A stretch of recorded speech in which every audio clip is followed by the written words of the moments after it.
ગંદી થઈ ગઈ છે, લાઈને સાફ કરી લ્યો. દિલ તોડીને દગો કર્યો, બારકાને તો હગો કર્યો, જિંદગી કરી નાખી મારી રમણ ભમણ. ટી-શર્ટ સાફ કરી લીધું, લાવો હું ચાલુ કરી દઉં. આમાં નવી લેવાની તો ઓકાત નથી, હવે આજ ચલાવવી પડશે.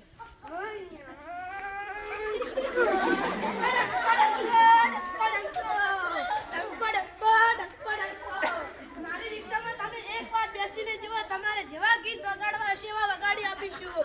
આવી જાઓ, આવી જાઓ, આવી જાઓ. રિક્ષાના 10 રૂપિયા, લાકડીના 20 રૂપિયા. આવી જાઓ, આવી જાઓ, આવી જાઓ. સાહેબ તમારે આવવાનું છે રિક્ષા?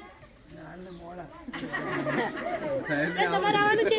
હા આવું છે. કેટલા રૂપિયા લેશો? 10 રૂપિયા. ડીસાનું ભાડું તો 30 રૂપિયા છે, તમે કેમ 10 જ રૂપિયા લો? બેન અમે વ્યાજબી કરીએ છીએ. એવું છે એમ? હા તો હેડો, અમારે આવું છે, ચલો.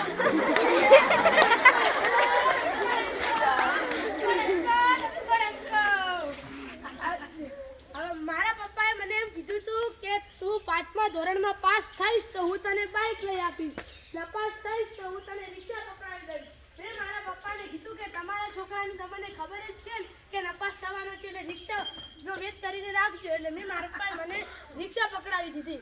એ બાળ દોસ્તો, આ એક પાત્રી અભિનયમાંથી એ શીખવા મળે છે કે કોઈ દિવસ નપાસ થવું નહીં, ને કે મારી ગોળ તમારે પણ રિક્ષા ચલાવવી પડશે.